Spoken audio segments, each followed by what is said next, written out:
kinahanglan nga magtarong kita kay ang Ginoo naghatag kanato o kabag-uhan sa atong kinabuhi.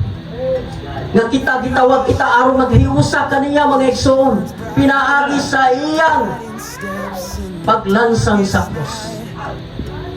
Hallelujah. Ug tungod sa iyang kaluoy, ug tungod sa iyang paghigugma kanato mga igsoon, nagpakamatay siya tungod og alang kanato.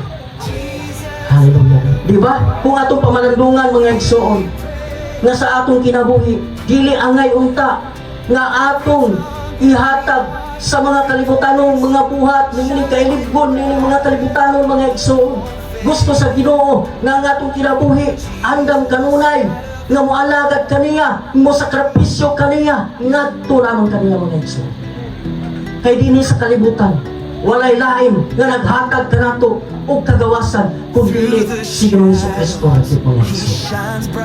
Usag iawhag ang tanan nga mangandam kita sa pagbalik sa Ginoo. Kay matud pa sa unang Tesalonica 5, mangandam kamo sa pagbalik sa Ginoo.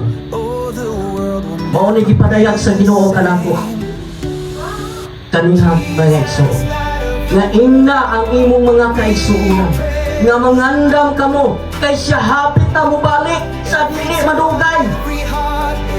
Hallelujah. Mga igsoon, andam na ba ta? Praise the Lord. Andam ta nga mualagad kaniya mga igsoon. Dili na to ipahigayon ang atong kinabuhi dinhi sa kalibutan mga igsoon. Kay gusto sa Ginoo ipagamit ang atong kinabuhi ngadto kaniya. Hallelujah. Igamit pa nga itong kinabuhi ngadto sa Ginoo mga igsoon. Amen. Amen.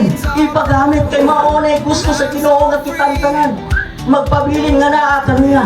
Kay matud pa sa Roma 12 na ayaw ninyo ipahigayon ang inyong pamatasan niining panahuna. Kanunay nagpahinumdum ang Ginoo nga ipabago hinoon sa Dios ang inyong panghuna-huna aron masayran ninyo ang kabubuton sa Ginoo. Nasayran man ninyo kung sa'y kabubuton sa Ginoo nga ipadayag kanato ang igsoon. Hallelujah. Mao kini karon mga igsoon. Ngano ang mga katawhan pinabihan nga napagkamasupilon man sa Ginoo.